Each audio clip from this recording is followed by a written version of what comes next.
అయితే ఈరోజు మీకు మంచి ఇంట్రెస్టింగ్ ఫ్లవర్ చూపిస్తాను, నాగమల్లి పుష్పం. చూడండి, మరి మా గ్రామంలో ఉన్నటువంటి కోదండ రామాలయంలో నాగమల్లి పుష్పాలు చాలా అందంగా విరివిగా కాసినాయండి. అందరూ ఒకసారి చూడండి, నాగమల్లి పుష్పాలను చూడండి అందరూ కూడా ఒకసారి. చాలా అందంగా ఉంటాయండి, ఇవి చాలా అరుదుగా కనిపిస్తాయి. నాగమల్లి పుష్పాలు చూడండి అందరూ కూడా.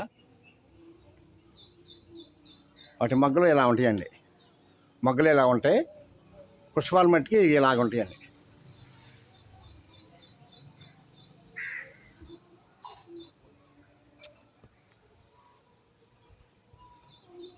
చూడండి, పైన కూడా చాలా పుష్పాలు ఉన్నాయి చూడండి ఒకసారి. మరి ఈ వృక్షం నిండా కూడా చాలా నాగమల్లి పుష్పాలు చాలా ఉన్నాయి చూడండి ఒకసారి చూడండి.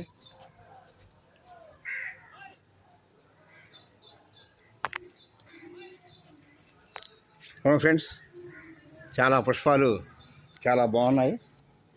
చూడండి ఫ్రెండ్స్ ఎలా ఉన్నాయో. ఇవన్నీ మొగ్గలు ఎలా ఉన్నాయి, నాగమల్లి పుష్పాలు మొగ్గలు చూడండి ఎలా ఉన్నాయో.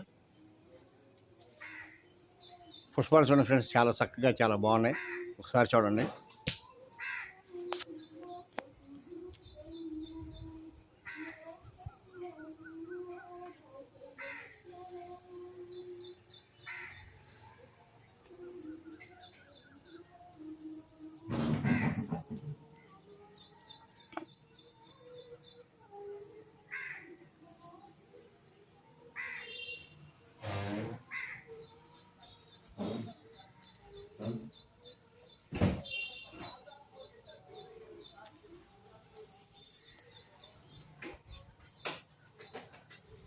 ఓకే ఫ్రెండ్స్, అందరూ బాగుండాలి, అందరూ బాగుండాలని కోరుకుందాం. అలాగే వర్షాలు బాగా పడి రైతులందరికీ బాగా పంట పండాలని కోరుకుంటున్నాం. ఓకే ఫ్రెండ్స్, మీ అందరికీ కూడా శ్రీరామ రక్ష. నమస్తే.